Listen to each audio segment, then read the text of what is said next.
পরের দিন তুর আর বেবিকে বাড়িতে নেওয়া হলো। যেহেতু তুরের নর্মাল ডেলিভারি ছিল, তাই হাসপাতালে থাকার প্রয়োজন পড়েনি। তুর বাড়িতে ঢুকেই অবাক হয়ে গেল, পুরো বাড়ি সাজিয়ে ফেলেছে। বাড়ির রমরমা পরিবেশ, সবাই মিলে হইচই করছে। তুরকে রুমে নিয়ে যাওয়া হলো। রুমে গিয়ে তুর আরও বেশি অবাক হলো। বেডটা আগের চাইতে বড় করে ফেলেছে। বেডের পাশে সাদা রঙের ছোট একটা দোলনা রাখা। কাবার্ডের পাশে বেবি পিঙ্ক কালারের মাঝারি সাইজের আরেকটি কাবার্ড। আরও তো পুরো রুম জুড়ে পুতুল, টেডি বিয়ার দিয়ে সাজিয়ে ফেলেছে। তুরের পুতুলগুলোর দিকে তাকিয়ে খুশি হয়ে আনানকে বলো, দেখুন কত কিউট পিউট পুতুল, টেডি বিয়ার। এই সবগুলো কিন্তু আমার, ঠিক আছে? বেবির জন্য ওই যে গাড়িগুলোই ঠিক আছে। আনান তুরের কথায় একদম বেকুব বনে গেল। কাল যার বেবি হয়েছে, সে আজ তার বেবির জন্য আনা পুতুল আর টেডি বিয়ার দেখে নিজেই বলে দাবি করছে। আনান তুরের দিকে তাকিয়ে বলো, সবটা তোমার। বেবি তো মেকআপ বক্স, মোবাইল এইসব দিয়ে সময় কাটাতে পারবে না, কিন্তু তার ছোট পিচ্চি মাম্মা তো পুতুল চাই। তুর প্রথমে না বুঝলো তো, পরে বুঝতে পেরে রেগে বম হয়ে গেল। আনান বেবিকে শুয়ে দিয়ে তুরের দিকে তাকালো। তুর তো মুখ ফুলিয়ে বসে আছে। আনান তুরের কাছে গিয়ে তুরের মাথায় ঘোমটা দেওয়া ওড়নাটা সরিয়ে দিয়ে ছোট ছোট চুল ঠিক করে দিতেই তুর আনানের হাত ঝাড়া মেরে সরিয়ে দিল। আনান বুঝতে পেরেছে তুর রেগে গিয়েছে। আনান তুরের রাগ আর একটু বাড়িয়ে দিতে বলল, আজ একটা মেয়েকে দেখলাম, মনে হয় নতুন এসেছে হাসপাতালে, কি যে কিউট একদম। আনান বাকিটা বলতে পারল না। তার আগে তুর শব্দ করে কেঁদে উঠল। আনান তুরের কান্না দেখে একদম অপ্রস্তুত হয়ে গেল। আনান ভেবেছে তুর রেগে আনানের সাথে কথা বলবে, কিন্তু তুর যে কাঁদবে তা আনান একদম চিন্তা করেনি। আনান ব্যস্ত হয়ে তুরের দুগালে আলতো হাতে রেখে বলল, আরে আমি দুষ্টুমি করেছিলাম জান, কেঁদো না, সরি তো। তুর হেসকি তুলতে তুলতে বলো, আপনি আমাকে আর ভালোবাসেন না জানি তো আমি। এখন তো দেখতে পচা হয়ে গেছি না, এখন তো ভালোবাসা না। আমি আপনার বাবু নিয়ে আম্মা কাছে চলে যাব, থাকবো না, আর কারো ভালোবাসা দরকার নেই। আনান বুঝতে পেরেছে তুর বেশি কষ্ট পেয়েছে, তাই এইসব বলেছে। আনান তুরকে খানিকটা আষ্টে পিষ্টে জড়িয়ে ধরে বলল, সরি তো, একদম সরি, আমি বুঝতে পারিনি তুমি কষ্ট পাবে। আরে আমি তো দুষ্টুমি করেছিলাম। আমার তুরজান তো জানে তার নান্ডুরি তাকে কতটা ভালোবাসে। এখন তো বেবি আছে, তার ভালোবাসা 4 গুণ বেড়ে গিয়েছে। তাহলে কেন আদরনি চলে যাবে বলছে?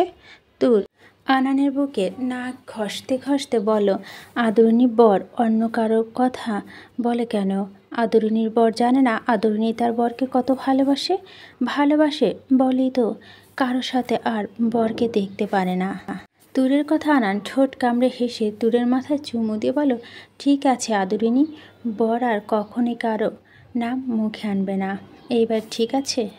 তুরের মাথা তুলে আনানের দিকে তাকিয়ে বলো, ঠিক আছে। আনান তুরের গাল টেনে দিয়ে বলো, কেঁদে একদম লাল টুকটুকে হয়ে গেছো। তুর ঠোঁট উল্টে গাল ফুলিয়ে বলো, আপনার জন্য হয়েছে। আনান তুরের দিকে কিছুক্ষণ তাকে টুপ করে তুরের ঠোঁটে ঠোঁট ছুঁয়ে দিয়ে বলল, আমার ভালোবাসা, আমি কাঁদবো, আমি হাসবো, আবার আমি ভালোবাসবো। তুর লজ্জায় সিটিয়ে গিয়ে আনানের বুকে মুখ লুকিয়ে ফেললো। আনান শব্দ করে হেসে উঠল। এ যেন এক মুঠো প্রশান্তি, এক চিলতে সুখ আর সীমাহীন পূর্ণতা। 5টা বসন্ত পেরিয়েছে, তার সাথে ভালোবাসা অজস্র প্রহর। কেটে গেল আরও 5টা বছর। 5 বছরে বদলেছে অনেক কিছুই। শাহেদ আর দিবার বিয়ে হয়েছে 2 বছর আগে। তাদের একটা ছেলে আছে যার বয়স 4 মাস। স্টেলার স্ট্রিপের একটা ফুটফুটে মেয়ে আছে যার বয়স 3 বছর। মাহেরের ছেলে সদ্য 4 বছরে পা দিয়েছে, তার ক্যাথি। তার ছেলেটাকে এইবার স্কুলে ভর্তি করিয়েছে। সুখ নিয়ে বদলেছে অনেক কিছু। বাচ্চাদের মধ্যে 4 জনকে 4টা দম্পতি দত্তক নিয়ে গেছে। যোগ হয়েছে আরও 60টা বাচ্চা। প্রবীণদের মধ্যে বড় দাদু আর নেই। 2 বছর আগে সবাইকে ছেড়ে চলে গেছে না ফেরার দেশে। সবাই সবার জীবন, সংসার আর ভালোবাসা নিয়ে ব্যস্ত সময় কাটাচ্ছে। আনানের জীবনে 5টা বসন্ত পেয়েছে, কিন্তু প্রত্যেকটা বসন্তই সেই প্রথমবারের মতো।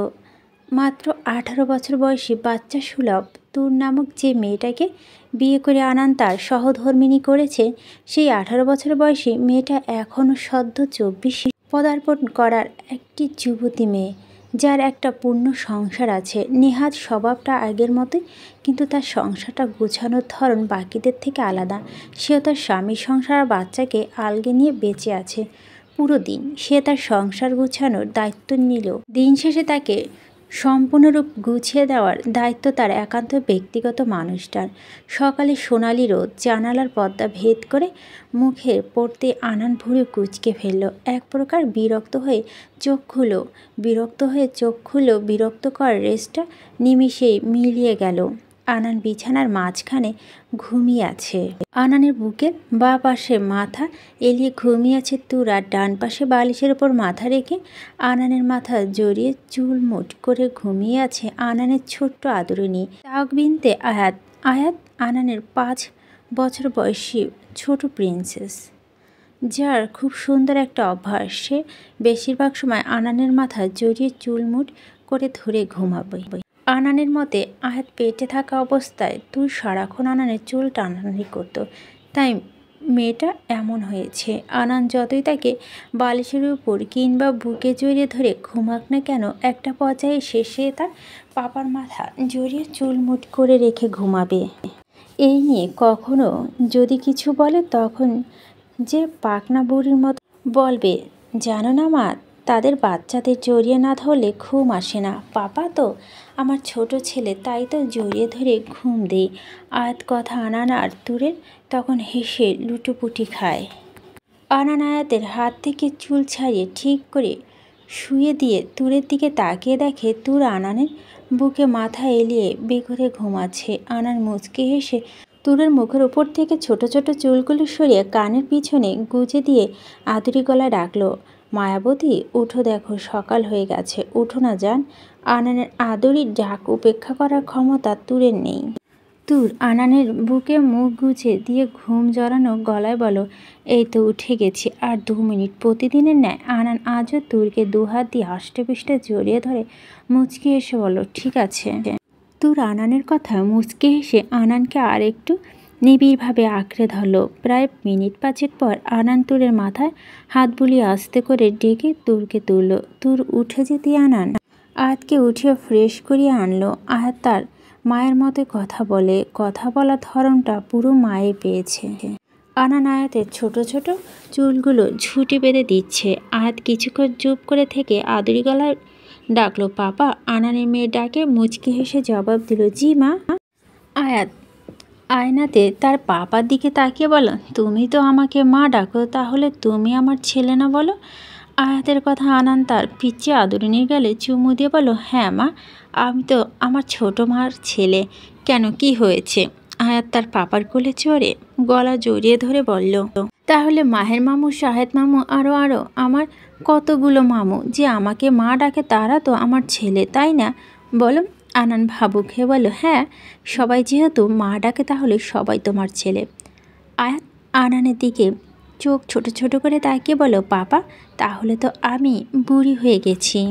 আর বুড়িরা পড়ালেখা চোখে দেখে না, ওদের পড়া লেখা করাতে নেই পাপা। ছোট আদরিনীর কথায় আনান পুরো থ হয়ে গেল।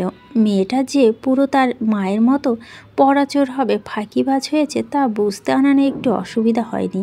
তা না হলে এত ঘুরে পেঁচিয়ে কেউ এইভাবে পড়ার ফাঁকি দেওয়ার কথা বলে? আনান নিজে নিজে বিড়বিড় করে বলতে লাগলো, একটা গুণ বুঝি আমার পেলে না আম্মাজান, পুরো মাকে গিলে বসে আছো তুমি। আয়াত আনানের মুখের দিকে এক দৃষ্টিতে তাকিয়ে থেকে বলো, পাপা, ও পাপা, তুমি কি টেনশন করছো? দেখো, তোমার মা থাকলে তোমার কোনো টেনশন নেই, ওকে। আনান আয়াতের কথা শুনে ফিক করে হেসে উঠল। মেয়েটা থাকলে অবশ্যই তার টেনশন নেই। আনান আয়াতকে কোলে নিয়ে রুমের বাইরে যাবে, তার আগে তুর ওদের বাপ বেটির জন্য নাস্তা নিয়ে এসেছে। তুর আগের মতো প্রতিদিন স্কার্টার শার্ট পরে না, বরং মাসে 6 মাসে একবার পরা হয়। এখন তোর 3 পিস আর কুর্তি পরে। মাঝে মাঝে আনানের আবদারে আনানের হাতে শাড়ি পরে, কিন্তু হিজাবটা সে আগের মতোই আছে, সেটা চেঞ্জ হয়নি। তোর সংসার গোছানো শিখলেও নিজেকে গোছানো শিখিনি বললে ভুল হবে। আর আনান তাকে শিখতেই দেয়নি। আনান আয়াতকে বিছানায় রেখে তুরের হাত থেকে নাস্তার ট্রে নিয়ে টেবিলের ওপর রেখে তুরকে বসিয়ে দিল আর তুরে বসে রইল। আনান ভেজা তাওয়ালা এনে তুরের ভেজা মুখটা মুছে দিয়ে বলল, সার্ভেন্ট বললেই হয়, ওরা সব করে দিত। চেহারা দেখে আগুনের তাপে কেমন লাল হয়ে গেছে। তুর ভুরু কুচকে বলল, তা কি হয়েছে, আমার রান্না করতে ভালো লাগে। পাশ থেকে আয়াত বলে উঠল, দেখো পাপা, মামাকে পুরো রেড রেড স্ট্রবেরির মতো লাগছে। আনান মেয়ের কথায় শব্দ করে হেসে উঠে বলল, এখন কি করা যায় বলো তো মা? আয়াত হাততালি দিয়ে বলল, চুপ করে খেয়ে ফেলা যায় বাবা। আয়াত আর আনানের কথা তুর নাক মুখ লাল হয়ে তাদের দিকে তাকিয়ে আনান আর আয়াত দুজন বরাবরের মতোই কান ধরে সরি ফেস করে বলল। তুর দুজনের দিকে তাকিয়ে বলল, এইবারের মতো মাফ করে দিলাম, পরে বার আর এমন করলে কিন্তু। তুর বাকিটা বলতে পারল না। তার আগে আনান আয়াত একসাথে বলে উঠল, আম্মা কাজে চলে যাব। তুই রাখবে কি? বরং নিজে হেসে উঠল। নাস্তা শেষ করার পর আয়াত বিছানায় বসে খেলছে। আনান তুরের চুল আশ্রে দিচ্ছে। তুরের চুলগুলো অনেক লম্বা, তাই ছেড়ে রাখা মুশকিল, যার ফলে বেনি করে এরপর খোপা বেঁধে রাখে। আনান তুরের চুল আশ্রে বেনি করছে এমন সময় আয়াত টেডি বিয়ারের সাথে খেলতে খেলতে বলো, পাপা পাপা মামাম কি রূপাঞ্জন ছিল? আনান মুচকে হেসে বলো, হ্যাঁ মা, তোমার মামা রূপাঞ্জন ছিল। তুর আনানের কথা ভাবুক হয়ে বলো, আপনি কি কোনোভাবে আম্মাকে ওই ডাইনিটার ভাবছেন? আনান বেনি করা ছেড়ে হাঁ করে তার বইয়ের দিকে তাকিয়ে আছে। পাশ থেকে আয়াত বলো, তাহলে পাপা তুমি কি প্রিন্সেস রূপাঞ্জল মাম্মাকে গ্রামচোরটা ছিলে? বউ আর মেয়ের কথা আনান পারছে না কেঁদে ভাসিয়ে দিতে। এই দিকে তুর আয়াতের কথা শুনে হাসিতে লুটোপুটি খেতে খেতে বলে, আম্মু তোমার পাপা ক্রাউন চোর না, তোমার হার্ট। তুর বাকিটা বলতে এর আগে আনান তুরের মুখ চেপে ধরে বলল, জান কি করছো? মেয়ে ওর একটা মামাও বাদ রাখবে না, সবাইকে এসব বলে বেড়াবে। প্লিজ আর বলো না। তুর মাথা নাড়িয়ে সম্মতি দিল, সে বলবে না। আনান তুরের মুখ ছেড়ে দিয়ে বলল, তুর তুমি গার্ডেন এরিয়াতে গিয়ে খেলাধুলা করো, একটু পর্ব হুজুর আসবে, তখন বাইরে যেতে পারবে না। আয়াত উঠে তাড়াতাড়ি বেড থেকে নেমে তুরের কাছে দাঁড়াতেই তুর ছোট একটা হিজাব আয়াতের মাথায় পরিয়ে দিল। আয়াত হিজাব টেনে টুনে ঠিক করে টেডি বিয়ার দিয়ে গার্ডেন এরিয়াতে চলে গেল। আয়াত যেতে আনানের তুরে চুলে বেনি করে খোপা বেঁধে দিল। তুর আনানের দিকে তাকিয়ে চোখ টিপ মেরে বলল, চোর। আনান মাথা চুলকে মুচকে এসে হাসপাতালে যাওয়ার জন্য তৈরি হয়ে নিল। তুর এতক্ষণে বসে বসে আনানকে দেখছি। আনানের হাতের ঘড়ি পরে তুরের সামনে দাঁড়িয়ে বলল, কি দেখছো? তুর উঠে দাঁড়িয়ে অন্যদিকে তাকিয়ে মুখ ফুলিয়ে বলল, এত সাজুগুজু করার কি আছে? আনান তুরকে পিছনে থেকে জড়িয়ে ধরে বলল, তাহলে কি ভাববে যাব? তুর আনানের হাতে বাঁধল। আবদ্ধ অবস্থায় ঘুরে আনানের মুখোমুখি দাঁড়িয়ে তুর এলোমেলো করে নিয়ে বলল, এইভাবে যাবেন যেন কোনো সাতচন্নি আমার কিউট পিউট নান রুটি দিকে নজর না দেয়। আনান শব্দ করে হেসে বলে, ঠিক আছে, কিন্তু আমার পাওনা কইব। তুর মুচকি হেসে পায়ের পাতা ভর দিয়ে আনানের গালে টুপ চুমু দিয়ে আনানের বুকে মুখ লুকিয়ে ফেলল। আনান তুরকে খানিকটা শক্ত করে জড়িয়ে ধরে বলো, 7 বছরের সংসার আমাদের, কিন্তু আজও তোমার লজ্জা গেল না মায়াবতী। তবে তোমার লাজুক লাজুক চেহারা আমার বড্ড বেশি ভালো লাগে। তুরের দুগালে লাল আভা ছড়িয়ে পড়ছে। তুরের কোনো রকম আনানের কাছ থেকে সরে আসতে চাইছে। আনান হালকা মাথায় কাত করে তুরের ডান গালে শব্দ করে চুমু দিতেই তুর পুরো লজ্জায় সিটিয়ে গেল। আনান মুচকে এসে তুরের কপালে গভীর চুমু দিয়ে বলো, মা মেয়ে দুজনে সাবধানে থাকবা। রান্নাঘরে বেশি যাওয়া দরকার নেই, 11টায় সার্জারি আছে, আমি সেটা সেরে চলে আসব। দুজনকে একদম দুষ্টুমি করবে না, পরে এই দিনের মতো হাত পা ছিলে গেলে আমি তোমাকে মার দিব, এরপর মেয়েকে মার দিব, বুঝলে? আনানের কথায় তুর মুচকে এসে আনানের এলোমেলো চুলগুলো গুছিয়ে দিতে দিতে বলল, ঠিক আছে, সব মনে থাকবে, কিন্তু আপনি সাবধানে যাবেন, সাবধানে ফিরবেন, নামাজ মিস করা যাবে না, আর হ্যাঁ, ভুলে কোনো সাতজনের দিকে তাকানো যাবে না। আনান তুরের নাক টেনে দিয়ে বলল, যথা আজ্ঞা। আনানের মায়াবতী। আনান মোবাইল হাতে নিয়ে গার্ডেন এরিয়াতে গিয়ে মেয়েকে আদর দিয়ে গাড়ি নিয়ে বেরিয়ে পড়ল হাসপাতালের উদ্দেশ্যে। দুপুরে তো রান্নাবান্না শেষ করে আয়াতকে ফ্রেশ করে এরপর নিজে ফ্রেশ হয়ে নিল। নামাজ শেষ করে অনেক কষ্টে আয়াতকে খাবার খাইয়ে দিয়েছে তুর। আয়াত তার পাপার সাথে খাবে বলছে। এখন প্রায় 2টো বাজতে চললো, তাই তুর জোর করে আয়াতকে খাইয়ে দিয়েছে। আয়াত মুখ ফুলে বসে আছে। তুর সেই দিকে তেমন পাত্তা না দিয়ে কিচেনে চলে গেল। এদিকে আনান বাড়িতে ঢুকে সোজা রুমে চলে এলো। রুমে এসে দেখে আয়াত মাথা নিচু করে মুখ ফুলে বসে আছে। আনান রুমে ঢুকে আয়াতকে এইভাবে বসে থাকতে দেখে বুঝছে মা মেয়ে আজও ভেজাল করেছে। আনান ধীর পায়ে আয়াতের সামনে গিয়ে বসলো। আয়াত তার পাপার দিকে তাকিয়ে হাত বাড়িয়ে নিল।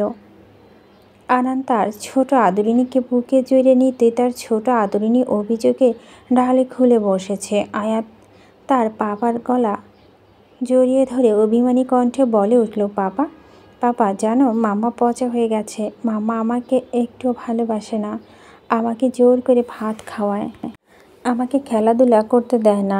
আর জানো পাপা, তুমি তো বলো যারা খাবার খেয়ে আবার ফেলে দেয় তারা পচা। মামা পচা, তুমি যাওয়ার পর মামা সব রুটি পরোটা বমি করে ফেলে দিয়েছে পাপা। মামা পচা হয়ে গেছে না বলো পাপা। মামা তো পাপা ছোট আদরিনীকে পছন্দ করে না পাপা। আজ থেকে আমি পাপার ছোট কিউট পিউট প্রিন্সেস। আনন্দ তার ছোট আদরিনীর কথায় কোনো রকম হাসি চেপে রেখে বলো, ঠিক আছে ঠিক আছে মাম্মা পচা, কিন্তু এই পচা মাম্মাটাই তার মেয়েকে বেশি ভালোবাসে।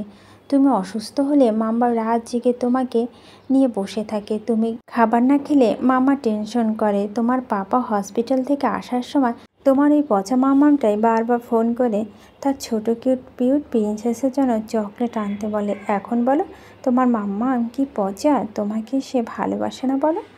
আজ এতক্ষণ মনোযোগ দিয়ে পর পাপার কথা শুনছে। শেষে ভাবুক হয়ে বলল, উফ পাপা, তাহলে তো মাম্মা অনেক ভালো, অনেক কিউট পিউট, আমাকে অনেক ভালোবাসে। কিন্তু পাপা মাম্মাম তো খাবার ফেলে দেয়, তাই একটু একটু পচা, তাই না বলো। আনান মেয়ের গালে আদর দিয়ে বলো, ঠিক আছে ওইটুকু একটু একটু পচা মাম্মামকে পাপা একটা ইঞ্জেকশন দিয়ে ঠিক করে দিবে না মা। আনানের কথা আজ খুশি হয়ে তার পাপার গালে চুমু দিয়ে বলো, বেস্ট পাপা।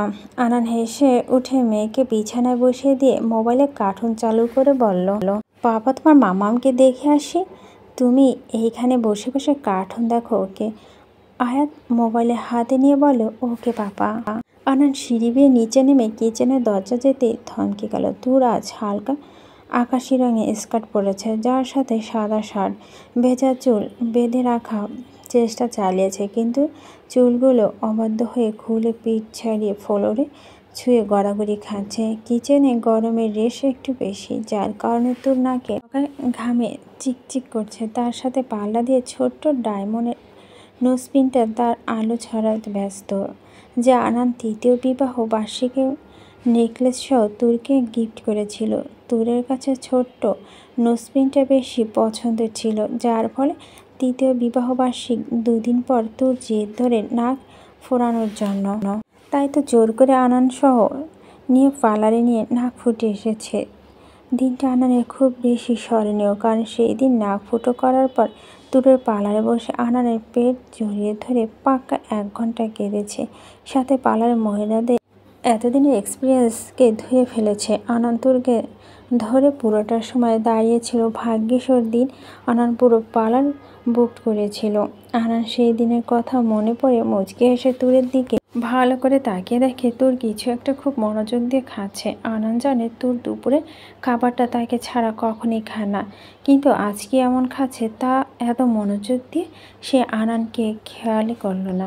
আনান ভুরু কুচকে ধীর পায়ে তুরের পেছনে দাঁড়িয়ে তুরের কোমর জোরে ধরে মেঝে থেকে হালকা উপরে তুলে বলো, লুকিয়ে লুকিয়ে কি খাচ্ছ। আনানের মিসেস তুর হাত পা ছোড়াছুড়ি করতে করতে বলো, কি করছেন, নিচে নামিয়ে দিন, পড়ে গেলে কিন্তু একটা চুলও রাখবো না, নান রুটি ছাড়ুন না। আনান তুরকে নিচে নামতে নামতে বলো, কি খাচ্ছ সেটা তো বলো। আনানের হাত থেকে ছাড়া পেয়ে তুরে তার আত খাওয়া লেবু টুকরোটা আনানের মুখে পুড়ে দিল। তুরের এহেন কাণ্ডে আনান কিছু বলতে পার না, উল্টো তুরের খাওয়ানো লেবুর টুকরোটা ফেলে দিয়ে চোখ মুখ কুচকে বলো, ছি ইয়াক, তুমি এই লেবুর টুকরো লুকিয়ে খাচ্ছ, আমি ভাবছি কি না কি। আনানের ফেস রিয়াকশন দেখে তুর খিলখিল করে হেসে উঠল। আনান মুখ মুছে তুরের দিকে তাকিয়ে তার হাসি দেখছে। আনান মাথা চুলকে মুচকে হেসে তুরের সামনে গিয়ে তুরের দু গালে হাত ডুবিয়ে আদুরি গলায় বলল, ভাত খাওয়া হয়েছে আপনার, নাকি খালি পেটে লেবু খাচ্ছেন গ্যাসের সমস্যা বাড়ানোর জন্য? তুর আনানের কথা চোরের মতো এদিক ওদিক তাকাতে লাগলো। আনান তুরের চেহারা দেখে বুঝেছে তুর খায়নি আর খাওয়ারও কথা না। আনান ভুরু কুচকে তাকিয়ে বলল, তুমি নাকি সব রুটি পরোটা ফেলে দিয়েছ, তা আবার আমি যাওয়ার পরে? এখন বলো বমি করেছো কেন? তুর আনানের দিকে তাকিয়ে না খুলে বলো, নিশ্চয় আপনার বিচ্ছু মেয়ে আমার নামে নালিশ করেছে। জানি তো, বাপ বেটি একদলে হয়ে আমাকে কোণঠাসা করে। আমি থাকবো না, ব্যাগপত্র গুছিয়ে সোজা শাহেদ ভাইয়ের কাছে তার বাসায় চলে যাব। আনান তুরের কথা শব্দ করে হেসে বলো, যাক, আমার কাছ থেকে প্রমোশন পেয়ে এখন ভাইয়ার বাসা হয়েছে। কিন্তু তুর জান, আমরা বাপ বেটি তো সেই তোমাকে ভালোবাসি, তাই তো তোমার খেয়াল একটু বেশি রাখি। এখন বলো বমি করেছো কেন? আর ভাত না খেয়ে খালি পেটে লেবু খাচ্ছ কেন? তোর বেবি ফেস করে বলল, আমি কি করব, আপনি যাওয়ার কিছুক্ষণ পর থেকে কেমন খারাপ লাগছে, মনে হচ্ছে বমি হবে। শেষ তাই হলো। আনান কিছুটা চিন্তিত হয়ে বলল, কাল থেকে সকালে কোনো রকম পরোটা চলবে না। সকালে খালি পেটে এসব তেলওয়ালা জিনিস খেলে এই সমস্যা। এতে তো গ্যাসের প্রবলেম, তার ওপর এখন আবার লেবু খাচ্ছিলে কেন বলো তো? এত শরীর আরও খারাপ করে যান, খালি পেটে এসব খেতে নেই। তুমি টেবিলে গিয়ে বসো, আমি কিছুক্ষণ ফ্রেশ হয়ে আসছি, দুজনে মিলে একসাথে খাবার খাবো। আনানের কথায় তোর মাথা কাত করে সম্মতি দিল। দুপুরের খাওয়া দাওয়া শেষ করে আনান তার পিচ্চি আদরিনীর সাথে অনেকক্ষণ দুষ্টুমি মেতে ছিল, কিন্তু তোর দুজনকে ধমকে ঘুমাতে বলেছে। আয়াত ঘুমালেও আনান দিব্যি জেগেছিল। আধ ঘুমানো মিনিট পাঁচেক পর আনান উঠে তৈরি হয়ে নিল। তোর বিরক্ত তো হচ্ছে, বরং তার থেকে বেশি রেগে যাচ্ছে। আনান তৈরি হয়ে তুরের সামনে হাঁটু গেড়ে বসলো। তুরের দুহাত নিজের হাতে মুঠো নিয়ে বলল, আমি জানি আমার মায়াবতী ভীষণ রেগে আছে, কিন্তু মায়াবতী কি জানে তার নান্ডুটি এখন অনেক ইম্পর্ট্যান্ট একটা কাজে যাচ্ছে। জানি না, জানলে সে মিষ্টি হেসে বিদায় দিত। তুর অন্যদিকে তাকিয়ে অভিমানী কণ্ঠে বলে উঠল, জানা কি কথা ছিল নাকি? জানার দরকার নেই। আজ নাকি কাজ নেই, কোথাও যাবেন না বলে যে চলে যাচ্ছেন, তাহলে আমি কেন তাকে মিষ্টি হেসে বিদায় দেব? যাক, সে তার যেখানে ইচ্ছা। আনান ঠোঁট এলিয়ে হেসে তুরের দুহাতে উল্টো পিঠে চুমু দিয়ে বলো, এত রাগ মায়াবতী? ঠিক আছে, সব রাগ না হয় পরে ভালোবাসা দিয়ে মুছে দিব। এখন বেশ 15কে নিয়ে একটা মিশনে যাচ্ছি, তুমি যদি সুন্দর করে যেতে না দাও আমি কিভাবে যাই বলো? আনানের কথা তুরে টনক নড়ল। সব রাগ ভুলে গিয়ে তুর আনানের হাত থেকে নিজের হাত ছাড়িয়ে নিল। আনানের দুগালে হাত রেখে মুচকি হেসে বলল, সাবধানে যাবেন, সেফ থাকবেন, আর খুব তাড়াতাড়ি আমাদের কাছে চলে আসবেন। আমি কিন্তু অপেক্ষায় থাকবো। আনান ঠোঁট এলিয়ে হেসে বলল, আর আমার পাওনা? তুর মুচকি হেসে আনানের দু চোখে পাতায় ভালোবাসা পরশ এঁকে দিয়ে বলল, ভালো বরেরা কিন্তু রাত 10টার আগে বাড়ি ফিরে, বুঝলেন? তুরের কথা আনান শব্দ করে হেসে উঠে বলল, ইনশাল্লাহ ভালো বরের মতোই রাত 10টার আগে ফিরতে চেষ্টা করব। আনান উঠে দাঁড়াতেই তুর উঠে আনানের মোবাইল আনানের হাতে দিল। আনান মোবাইল পকেটে রেখে তুরের কপালে গভীর চুমু দিয়ে বলল, আল্লাহ হাফেজ আদরিনী, আমার পিচ্চি আদরিনী। একদম বকা দিবেন না, মা মেয়ে দুজনেই সাবধানে থাকবা। ইনশাল্লাহ তাড়াতাড়ি ফিরতে চেষ্টা করব। তোর মুচকি এসে মাথা নেড়ে সম্মতি দিল। আনান তুরকে ছেড়ে বেরিয়ে পড়ল সিক্রেট ভিলের উদ্দেশ্যে। আনান যাওয়ার পর তোর ক্লান্ত শরীরটা বিছানা এলিয়ে দিল। রাত 11:30 আনান বাড়ি ফিরল। তুর এতক্ষণ ধরে ডাইনিং টেবিলের ওপর মাথা রেখে চোখ বন্ধ করেছিল। দরজা লক খোলার শব্দে মাথা তুলে তাকিয়ে দেখে আনান ঢুকছে। আনান দরজা লক করে সামনে এগোতেই তুরের চোখ পড়ল আনানের মাথা লাগানো সাদা রঙের ব্যান্ডেজটা, যার অনেকটা জুড়ে রয়েছে রক্তের দাগ। তুর আনানের দিকে তাকিয়ে ঘন ঘন চোখে পলক ফেলে চোখের জল আটকানোর চেষ্টা চালাচ্ছে। কান্নাগুলো গলা দলা পাকিয়ে গেছে। চেয়ার থেকে কোনো রকম উঠে দাঁড়ালো তুর। আনান তুরের দিকে তাকিয়ে বেদনাদায়ক মুচকি হেসে কিছু বলতে যাবে, তার আগে তুর দুগালে বেয়ে অশ্রুমালা গড়িয়ে পড়ল। আনান দ্রুত পায়ে হেঁটে তুরের সামনে এসে দাঁড়াতেই তুর আনানের সারা মুখে হাত ছুঁয়ে দিতে কাঁপা কাঁপা গলায় বলে উঠল, কি হয়েছে এইখানে? কিভাবে কেটেছে? এত রক্ত কেন? বলুন না আনান। আনান চুপটি করে দাঁড়িয়ে তার প্রিয়তমা ব্যাকুলতা চেহারা দেখছে। তুর আনানের মাথায় লাগানো ব্যান্ডেজটাতে হাত বুলিয়ে সরে দাঁড়ালো। আনান তুরের দিকে তাকিয়ে কিছু বলতে নিবেই তার আগেই তুর অন্যদিকে ফিরে চোখের পানি মুছে বলল, আপনি ফ্রেশ হয়ে আসুন, আমি খাবার গরম করছি। আনান বিস্ময় নিয়ে তুরের দিকে তাকিয়ে আছে। বুঝতে পারছে না তার আদরিনী কি রাগ করেছে নাকি অভিমান। তুর দ্রুত পায়ে হেঁটে কিচেনে চলে গেল। আনান তপ্ত নিঃশ্বাস ফেলে সিঁড়ি বেয়ে উপরে নিজের রুমে চলে গেল। রুমে গিয়ে ফ্রেশ হয়ে প্রথমে তার পিচ্ছি আদরিনীকে কপালে স্নেহের পরশেইকে গায়ে কাঁথা জড়িয়ে দিল। তাহলে দিয়ে হাত মুছতে মুছতে সিঁড়ি দিয়ে নিচে নেমে দেখে তুর খাবার সার্ভ করে চুপচাপ চেয়ারে বসে আছে। আনান গিয়ে চেয়ারে টেনে বসলো। তুর আনানের উপস্থিতি টের পেয়ে নড়ে চড়ে বসলো। খাবার দুটো আলাদা প্লেটে দেখে আনানের একটু বেশি অবাক হলো, কিন্তু কিছু বলল না। আনান খাবার মুখে নিয়ে তুরের দিকে তাকিয়ে দেখে তুর খাবার খাচ্ছে কম, নাড়ছে বেশি। আনার পানির গ্লাস হাতে নিয়ে বলল, নড়াচড়া না করে ঠিক করে খাবার ফিনিশ করো। আনানের কথায় তুরের ওপর তেমন একটা প্রভাব পড়ল না বলে আনানের মনে হলো না। তাই আনান তুর সহ তুরের চেয়ারে নিজের দিকে টেনে দিয়ে এলো। তাতেও তুরের কোনো হেলদোল নেই। আনান নিজের খাবার থেকে তুরের মুখে খাবার তুলে দিল। তুর প্রথমে খেতে চায়নি, কিন্তু আনানের এক প্রকার জোর করে খাইয়ে দিয়েছে। তুর একটু খেয়ে উঠে পড়ল। আনান কোনো রকম খাবার শেষ করে উপরে চলে গেল। আনান রুমে যেতেই তুর চোখের কোণে জমে থাকা পানিটুকু মুছে টেবিল গুছিয়ে রেখে রুমের দিকে অগ্রসর হলো। তুর রুমে ঢুকে দেখে আনান রুমে নেই। তুর মিনি টেরেসের দিকে তাকিয়ে দেখে টেরেসের দরজা কিছুটা খোলা। তুর বুঝতে পারলো আনান টেরেসে আছে। তুর লাইট অফ করে ড্রিম লাইট জ্বালিয়ে চুপচাপ বিছানায় গিয়ে আয়াতের ডান পাশে শুয়ে পড়ল। এপাশ ওপাশ করে ঘুমাতে পারছে না। রাগ অভিমান ঘুমাতে দিচ্ছে না তুরকে। তুর চোখের ওপর হাত রেখে চোখ বন্ধ করে রেখেছে। আনান মিনি টেরেসের থেকে রুমে এসে দেখে রুমের লাইট অফ, কিন্তু ড্রিম লাইট জ্বালানো। ভালো করে তাকিয়ে দেখে তুর শুয়ে আছে, তাও অন্য পাশে গিয়ে। আনান বুঝতে পেরেছে তার মায়াবতী প্রচণ্ড রকম অভিমান করেছে, বেশ রেগে আছে। আনান পা টিপে টিপে তুরে পাশে দাঁড়িয়ে হুট করে তুরকে পাঁচকোলে করে তুলে নেয়। হঠাৎ আক্রমণে তুর একদম ঘাবড়ে গেছে। তুর ভয়ে হাত পা ছোড়াছুড়ি করতে লাগলো। তুর চিৎকার করে তার আগে আনান তুরের কানের কাছে মুখ নিয়ে ফিস ফিস করে বলল, খবরদার চিৎকার করবা না, মেয়ে উঠলে কিন্তু তোমার খবর আছে। আনান কণ্ঠে শুনে তুর চুপ হয়ে গেল, কিন্তু ঘিরে ধরল একরাশ অভিমান। অভিমানে তুরের চোখ জোড়া ভিজে উঠল। আনান পা দিয়ে ধাক্কা মেরে মিনি ড্রেসের গ্লাস খুলে বের হয়ে আবার আটকে দিল। তুর বড় করে নিঃশ্বাস নিয়ে কান্না আটকে রাখতে চেষ্টা করছে। আনান তুরের নিঃশ্বাস এর শব্দ বুঝতে পারল।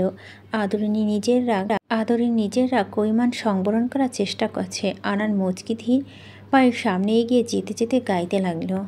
গান শেষ করে আনান মুচকি হেসে ডিভানে বসে তুরের দিকে তাকিয়ে দেখে তুর গুটিসুটি মেরে বিনানে ছানার মতো আনানের বুকের সাথে সেটে আছে।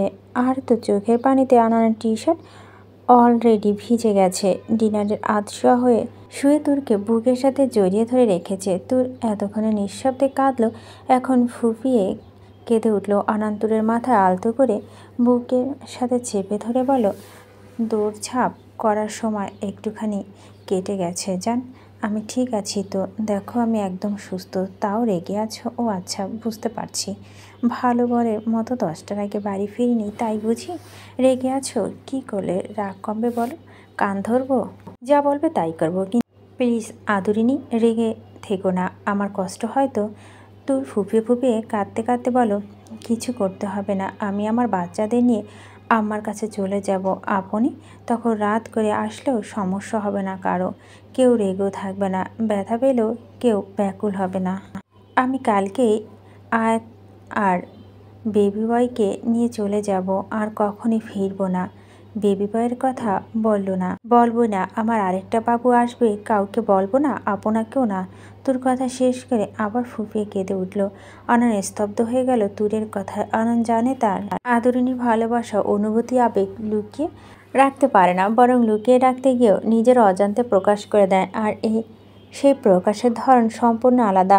আনান তুরের দিকে তাকিয়ে দেখে সে আপন মনে আনানের বুকে মুখ গুজে কাঁদছে। আনান দু হাতে দিয়ে তুরের মুখটা আলতো করে তুলে চোখ বুজে নিয়ে কাঁপা কাঁপা গলায় জিজ্ঞেস করে, সত্যি কি আমাদের আরেকটা বাবু আসবে? তুর বলো না মায়াবতী সত্যি আসবে? তুর নাকচ করে বলো, আপনাকে বলবো না বলেছি না, আপনি তো আর আমাদের কাউকে ভালোবাসেন না, আপনাকে বলবো না।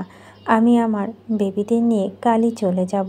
এইবার বেবি বয় হলে আপনার মতো মোটেও হবে না, বাপের মতো হলে তো পচা হবে। বাপের মতো আমাকে আর আয়াতকে ভুলে যাবে, তাই লুকিয়ে রাখবো, একদম বলবো না। তুরের আদুর্নিক গলা করা সহ স্বীকারোক্তি আনানের দু চোখ খুশিতে ভরে উঠল। তুরের শেষের কথা আনান শব্দ করে হেসে উঠে তুরকে জড়িয়ে ধরতে মাথা চুমু দিয়ে বলো, ঠিক আছে লুকিয়ে রেখো। আমি যে সেকেন্ড টাইম পাপা হব সেটা আমাকে বলো না। আমি শুনে আমি তো সেকেন্ড টাইম পাপা হব, কিন্তু আমি যে তাদের বেশি ভালোবাসি সেটা আমি বলবো না তাদের। আমার মায়াবতীকে যে অনেক বেশি ভালোবাসি সেটা বলবো না তাকে, কিন্তু আমি জানি সে আমাকে ছেড়ে যাবে না, কারণ সে আমাকে আমার চাইতে বেশি ভালোবাসে। তুর চুপটি করে আনানের কথা শুনছে। তুরের রাগ আনানের আদুরে কথায় পড়ে গেল। তুর আনানের বুকে নাক ঘষতে ঘষতে দু হাত দিয়ে আনানকে জড়িয়ে ধরে বলো, ঠিক আছে আজকে যেন মাফ করে দিলাম, আর করলেও কিন্তু আমি আমার বাচ্চাদের নিয়ে আমার কাছে চলে যাব। আনান শব্দ করে হেসে উঠে তুরের গালে টেনে দিয়ে বলল, ঠিক আছে আমার বাচ্চাদের মাম্মা আর এখন হবে না, কিন্তু আমাকে আগে বলনি কেন? সে যেন আমি এখন রেগে আছি। তুর মুখ ফুলিয়ে বলল, আমিও জানতাম না তো। আনান মুখে চুলগুলো গুছিয়ে দিতে দিতে বলল, তো এখন জানলে? তুর আনানের দিকে তাকিয়ে বলল, সন্ধ্যায় জেনেছি। বেশ অসুস্থ ছিলাম, তাই খালা আপনাকে কল করতে কিন্তু কল করতে পারেনি। মাহের ভাইকে কল করে আর ভাই ডাক্তার নিয়ে আসে। ডাক্তার প্রথমে চেক আপ করে বলেছে, কিন্তু পুরোপুরি শিওর হওয়ার জন্য ব্লাড স্যাম্পল নিয়ে গেছে। 2 ঘন্টা পর পুরো কনফার্ম হয়ে জানাল মাহের ভাইকে। আনান কিছুক্ষণ চুপ করে থেকে বলল, সরি আমি তোমাদের খারাপ সময় তোমাদের পাশে ছিলাম না, আর এমন হবে না মায়াবতী। তুর হাত বাড়িয়ে আনানের গাল স্পর্শ করে বলল, এত জ্বালাই তো ভালোবাসেন এ যেন 7 খুন মাপ। আপনার জায়গায় অন্য কেউ হলে হয়তো অনেক আগে সবার কথা শুনে হাল ছেড়ে দিত, কিন্তু আপনি সে আমাকে আলগে রেখেছেন, তাও নিজের সবটুকু উজাড় করে। আনন্দরে কপালে গভীর চুমু দিয়ে কপাল ঠেকে বলো, কে কি বলে সেটা না দেখার বিষয়, না শোনার বিষয়, কিন্তু সবার কথা বিপরীতে গিয়ে এতটুকু বলতে পারো, তুমি ভালোবাসি মাদুরিনী, সব কিছু দেখিয়ে ভালোবাসি। আমি ভালোবাসি আমার মায়াবতীকে, আমার আদরিনীকে, আর আমার বাচ্চাদের মাকে। যে ভালোবাসা কারো অযাচিত কথায় শেষ হওয়ার নয়, বরং সময়ের সাথে তীব্র হওয়ার মতো ভালোবাসা, বুঝলে পাগলি? তুরের কোনো উত্তর করল না, বড় একান্তই ব্যক্তিগত মানুষটার হৃদয় স্পন্দ শুনতে শুনতে চোখ বুজে নিল। যেখানে প্রতিটা হৃদয় স্পন্দ তুরকে বলছে এই ব্যক্তিটা একান্তই তার, শুধু তার। তুর স্বস্তির নিঃশ্বাস ফেলে গভীর তন্দ্রায় নিমগ্ন হয়ে গেল। আনান্তরের চুলে বিলি কেটে দিতে দিতে আকাশের দিকে তাকালো। মেঘের আড়াল থেকে চাঁদকে উঁকি দিতে দেখে তুরের হাত নিজের হাতে মুঠে আবদ্ধ করে বুকের ডান পাশে চেপে ধরে যত্ন করে চোখ বুজালো। আনান আকাশের থালার মতো চাঁদটা যেন তাদের বিরক্ত করতে নারাজ, তাই তো দীর্ঘ সময় যেন মেঘের আড়াল ডুব দিল। দীর্ঘ রজনী আর সুদীর্ঘ করার প্রয়াস চালিয়ে যাচ্ছে প্রকৃতি। কিছু ভালোবাসা শেষ হওয়ার নয়, বরং তা দীর্ঘ থেকে দীর্ঘতর হয়। আনান আর তুরের ভালোবাসাও ঠিক অসমাপ্ত ভালোবাসার মতো। আনান জানে তার রমণীটা একটু অবুঝ, একটু বাচ্চা সুলভ, তার অনেকটা অভিমানী। তার দিন শেষে পরিশ্রান্ত বুকটা শান্ত করতে জড়িয়ে ধরা বারবার বলে ওঠে, তবুও ভালোবাসি আদরিনী। এমন ভালোবাসা যার না আছে অনুভূতির সমাপ্তি, আর না আছে রং বদলায়। গল্পটি এখানেই সমাপ্ত। আশা করি গল্পটি ভীষণ ভালো লেগেছে। ভালো লাগলে অবশ্যই লাইক শেয়ার করবেন, আপনার মূল্যবান মতামতটি জানাবেন। আজকের মতো আমি এখানে বিদায় নিচ্ছি। দেখা হবে নতুন কোনো গল্পের সাথে। সে পর্যন্ত সবাই খুব ভালো থাকবে।